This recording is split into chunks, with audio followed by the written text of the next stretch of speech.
అసలు నృత్యం చేసే వాళ్ళందరికీ ఆయన ఆదర్శం. ఎందుకంటే వేదిక మీద నృత్యం చేయడం గొప్ప కాదు, పడగల మీద నృత్యం చేశాడు, 101 పడగల మీద. అందుకని బాగా నృత్యం చేయడం నేర్చుకోవాలంటే కృష్ణ పరమాత్మను ఆదర్శంగా పెట్టుకొని కార్యమర్దనం బాగా చూస్తే పడగల మీదే నాట్యం చేయడం వస్తే ఇంకా వేదికల మీద చేయడం పెద్ద లెక్కే ఉంది. ఆయనంత గొప్ప నృత్యం తెలిసిన్నవాడు లేడు, ఆయనంత గొప్పగా మల్లయోధుడు లేడు. ఎందుకంటే చాణూర ముష్టికలతో మరి మల్లయుద్ధం చేయలే, అందుకని ఆయనంత బాగా మల్లయుద్ధం చేసేవాళ్ళు లేడు. అందుకని మల్లయుద్ధం చేసేవాళ్ళందరికీ కృష్ణ పరమాత్మే ఆదర్శం.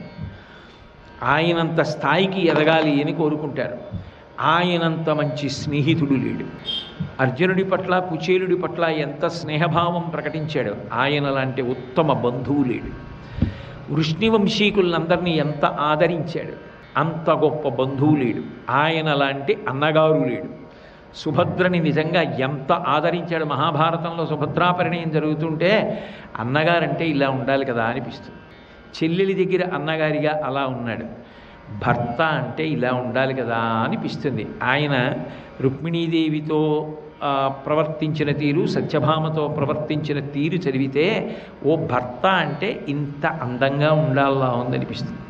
జలజాతాసనవాసవాది సురపూజాభాజనం వైతనర్చులతాం తాయుధి కన్న తండ్రి శిరమచ్చోవామ పాదంబునం తొలగంత్రూ చలతాంగి అట్లయగు నాథుల్ నేరముల్ చేయ మీరలకం చెందిన కాంతలెందు నుచిత వ్యాపారముల్ నెత్తురే.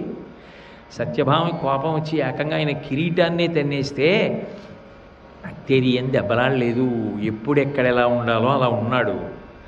నన్ను భవదీయ దాసుని మనంబున నెయ్యపు కింక పూనితాచిన అది నాకు మన్ననయ చెల్వగు నీ పద పల్లవంబు మత్తను పులకాగ్ర వితానము తాకి చొక్కునంచు నేనని ఎద అని అరాళ కుంతల అంటూ ఆమె పాదం పట్టుకున్నాడు.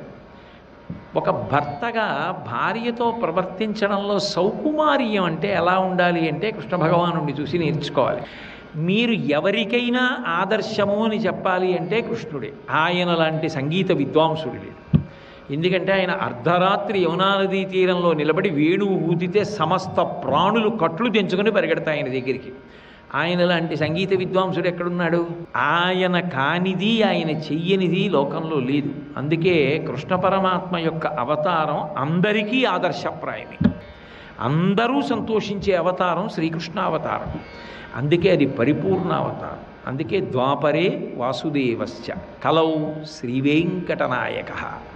కలియుగంలో వెంకటేశ్వర అవతారం చాలా చాలా గొప్ప అవతారం. ఎందుకని అంటే మిగిలిన అవతారాల్లో ధర్మాన్ని నిలబెట్టడానికి, అధర్మం పీచమనచడానికి సంహార ప్రక్రియ చేసిన ఈ యుగంలో పాపం చేసిన వాణ్ణి కూడా దగ్గరకు పిలిచి ఆపద గట్టెక్కించి అధర్మం వైపుకు వెళ్ళకరా, పాపం చెయ్యకురా, నన్ను నమ్ము, నా పాదములు నమ్మని కలి ఎంత పాడు చేస్తుంటాడో దానికి 1,000,000 రెట్లు అనుగ్రహం ఇచ్చి తానున్న కొండ ద్వారా కూడా పుణ్యాన్ని కట్టబెడుతూ ఉంటాడు. అందుకే కలిబాధమాంప తిరుమల కలియుగ వైకుంఠమనగ గైసేసిన మీ సలలిత కరుణాహృదయము కలలోనను వరువరాదు కంజదలాక్ష అంటారు.